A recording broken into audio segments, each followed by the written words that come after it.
Muy buenas tardes, primero que nada me presento, soy el alumno Henry Jalil Herrera Pascasio del plantel 02 Escuintla, perteneciente a la zona costa. El día de hoy les vamos a hablar con mis compañeros Alison, Antonio y Diana sobre la corrupción política y la voluntad del pueblo de México.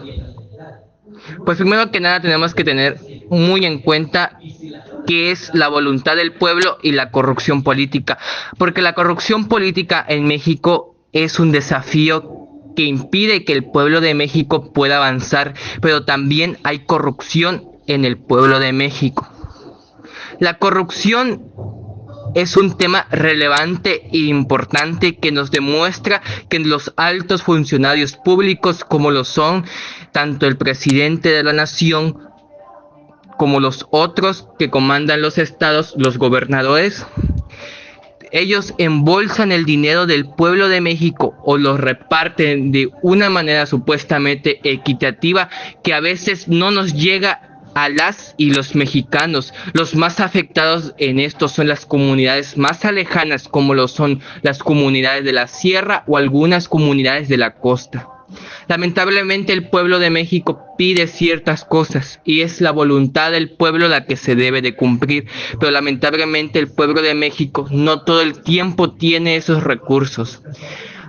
Algunas de las voluntades que tiene el pueblo de México son los recursos económicos, lo que es la comida, lo que es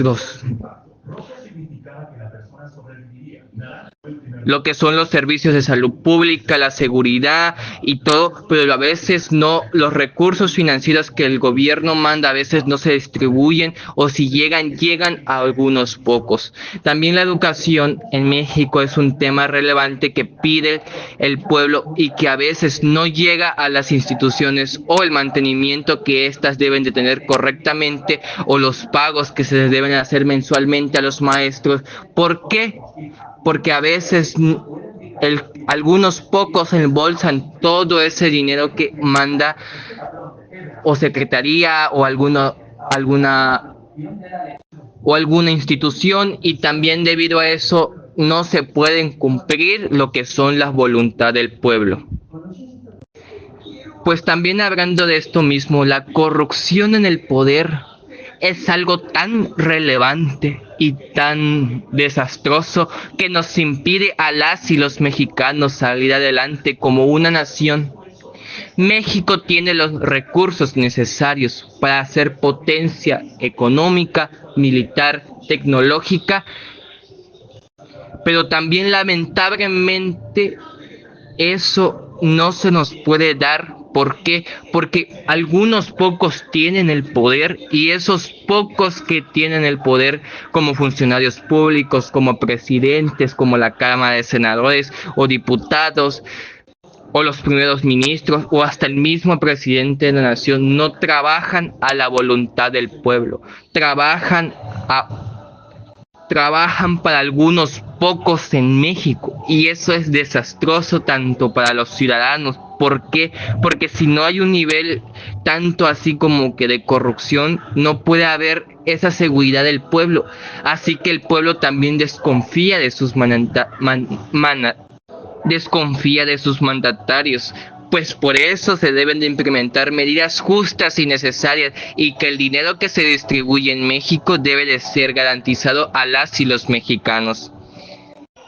Pues también lo otro sería la voluntad del pueblo. La voluntad del pueblo de México lo que quiere es seguridad, quiere tener buena salud, quiere tener trabajos, empleos, cosas que el gobierno a veces no administra de una manera justa y equitativa para todos. Pero lamentablemente en nuestra nación, aquí en México, hay un nivel alto de corrupción en algunos funcionarios públicos, como lo son presidentes municipales, ejidatarios u algunas otras.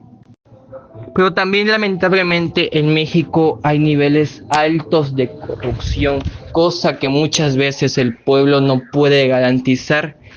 Ese dinero que trabaja para algunos pocos puede funcionar para construir algunas obras públicas que el pueblo de verdad necesita, como cuáles. En algunas comunidades no hay electricidad, aún no hay agua potable o pues no llega el agua porque están en lugares muy lejanos a donde está pues su cabecera municipal y son los que se deben de encargar de ese trabajo.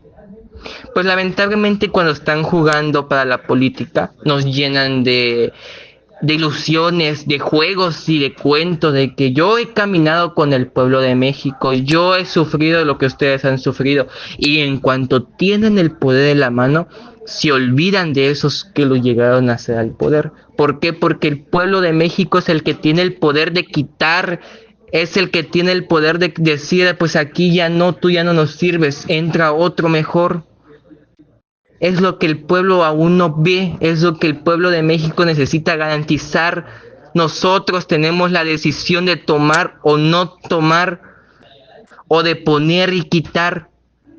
México es el que tiene el poder de decir, ¿sabes qué? Tú no estás haciendo bien tu trabajo, vas para afuera y meten a otro. Porque lamentablemente todos los que están ahorita han llegado hasta ahí gracias a la voluntad de nuestro pueblo, gracias a nosotros mismos. Es lo que muchos no entienden porque según dicen tener educación y lamentablemente son más ignorantes que una mula. México necesita de gente que sepa mandar, gente que de verdad trabaje la voluntad de su pueblo y no se quede con el dinero de unos o unos pocos. Ese dinero necesita ser distribuido de manera equitativa, de manera justa. Se debe de repartir lo que son pues, las obras públicas, hospitales, escuelas y entre otras cosas que de verdad garantizan, no que quieren construir grandes monumentos que a la revolución, que a esto, y de qué nos sirven tener un monumento a la revolución o la independencia de México si sinceramente eso no sí se celebra, se lleva a cabo, son fiestas, pero ¿qué pasa con lo demás? Dinero que se puede garantizar para buenas obras aquí en México, como la educación, como los servicios de salud, como unos mejores trabajos, mejores empleos, se distribuyen que en algo otras cosas, que serían los Juegos Olímpicos, Miss Universo, cosas que es dinero del pueblo y no sirve para nada.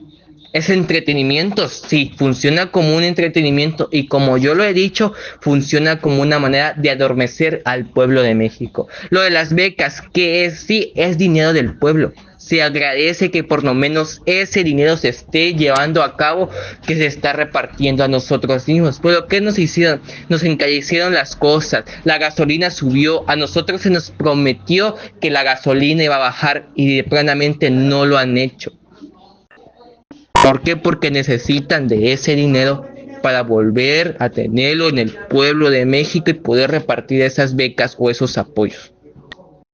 Y pues por eso, sinceramente, eso es lo que se debe de tener, que es la voluntad del pueblo de México. Es la voluntad de uno, de unos o de muchos y no solamente de uno poco.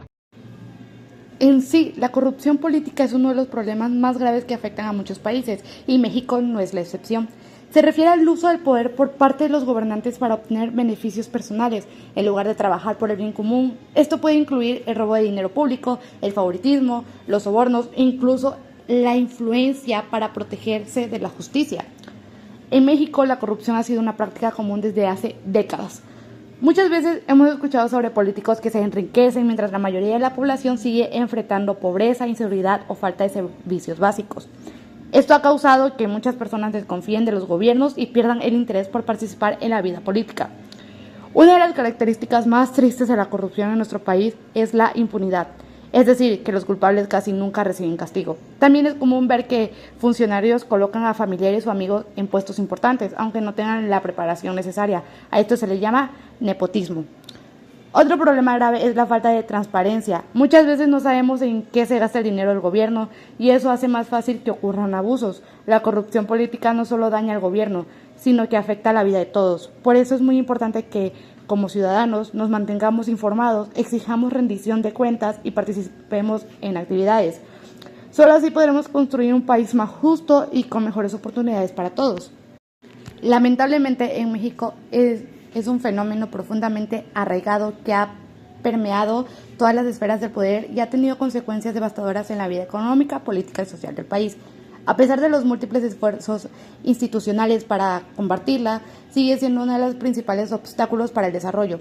Desde los sobornos cotidianos hasta los escándalos multimillonarios en las altas esferas del gobierno, la corrupción no solo mina la confianza de los ciudadanos en sus instituciones, sino que también perpetúa la desigualdad, impide el crecimiento económico y fomenta la impunidad. En sí, la corrupción en México no es un fenómeno reciente, tiene raíces históricas que se remontan en la época colonial, donde las estructuras administrativas fomentaban prácticas corruptas como el clientelismo y el nepotismo. Durante el siglo XX, particularmente bajo el régimen del Partido Revolucionario Institucional, el PRI, la corrupción se institucionalizó, se volvió parte del funcionamiento del sistema político, utilizado como una herramienta para mantener el control y recompensar la lealtad política. Entre las causas más relevantes de la corrupción en México destacan la debilidad del Estado de Derecho, la impunidad generalizada, la falta de transparencia y rendición de cuentas, así como la concentración de poder. Además, la pobreza y la desigualdad social fomentan prácticas corruptas a nivel individual, mientras que las deficiencias en los sistemas de fiscalización permiten que las élites económicas y políticas actúen sin consecuencias. La corrupción se manifiesta en diferentes niveles. En el ámbito administrativo es común el cobro de sobornos por parte de funcionarios para agilizar trámites, evitar sanciones y acceder a servicios. En el ámbito político se traduce en desvíos de recursos públicos, financiamiento ilícito de campañas, tráfico de influencias y asignación irregular de contratos. La corrupción judicial, por otro lado, garantiza impunidad para los poderosos, mientras la corrupción policial facilita la operación de grupos criminales. Casos emblemáticos como el de la estafa maestra Odebrecht,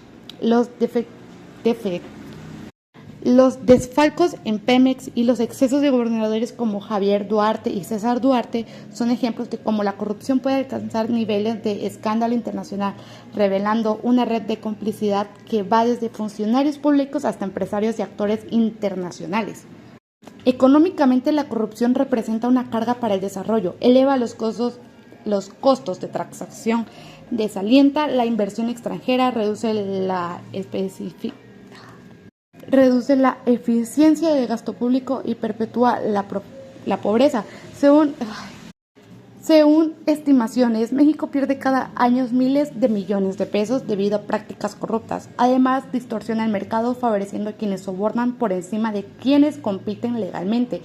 En el ámbito político, la corrupción erosiona el sistema democrático cuando los funcionarios son elegidos o mantenidos en el poder a través de prácticas ilegales o corruptas. Se rompe el vínculo entre los ciudadanos y sus representantes. La democracia se convierte en una fachada y la toma de decisiones públicas responde a intereses privados más que al bien común. A pesar del panorama sombrío, en los últimos años México ha dado pasos importantes para combatir la corrupción: la creación del Sistema Nacional Anticorrupción, la Ley General de Transparencia y Acceso a la Información Pública y el fortalecimiento de la Auditoría Superior de la Federación con avances institucionales relevantes. Además, el papel de la sociedad civil, los medios de comunicación y las redes sociales han sido fundamental para visibilizar y denunciar casos de corrupción. Bueno, aquí las instituciones encargadas de combatir la corrupción carecen de autonomía real, recursos suficientes y voluntad política. También el problema de la impunidad sigue siendo alarmante, como pocos casos llegan a juicio y menos aún terminan en condenas efectivas. Además, los cambios legislativos han sido insuficientes, sin un cambio profundo en la cultura política y administrativa del país. Un claro ejemplo es sobre la estafa maestra, como el rostro de la corrupción institucionalizada. Aquí la estafa maestra, el nombre es con el que se conoce uno de los escándalos de corrupción más impactantes de la historia reciente de México. Fue relevado en 2017 por el portal de periodismo investigativo Animal Político en colaboración con la Organización Civil Mexicanos contra la Corrupción y la Impunidad. La investigación descubrió un esquema sistemático de desvío de recursos públicos por más de 7 millones de pesos a través de convenios entre 11 dependencias federales y 8 universidades públicas durante el sexenio del presidente Enrique Peña Nieto. Aquí el mecanismo de desvío fue el esquema que funcionaba de la siguiente manera. Las dependencias del gobierno federal firmaban contratos con universidades públicas para que éstas realizaran diversos servicios, desde desarrollo de software hasta estudios de campo o entrega de apoyos sociales. Las universidades, amparadas por una ley que les permitía subcontratar hasta el 49% del total de los contratos, entregaban el dinero a empresas que en la mayoría de los casos eran empresas fantasma. No tenían infraestructura, empleados ni historial operativo. Este esquema tenía varios niveles de complicidad.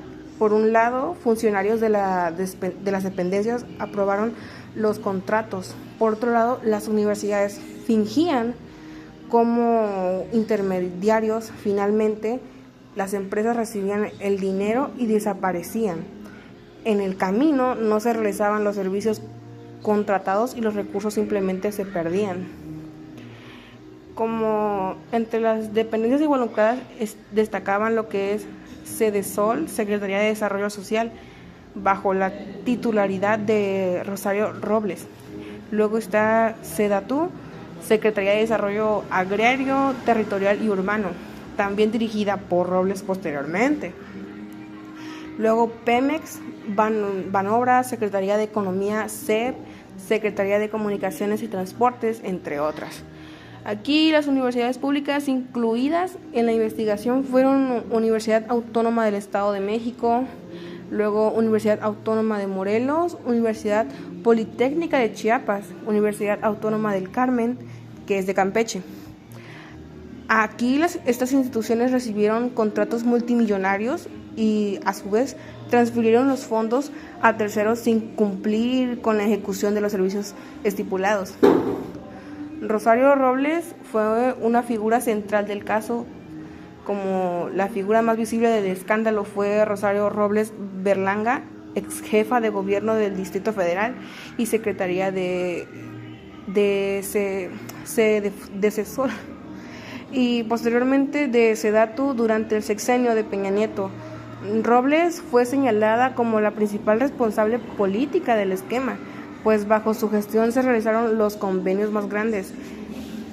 Al igual que en agosto de 2019, Robles fue vinculada de proceso por el delito de uso indebido del servicio público.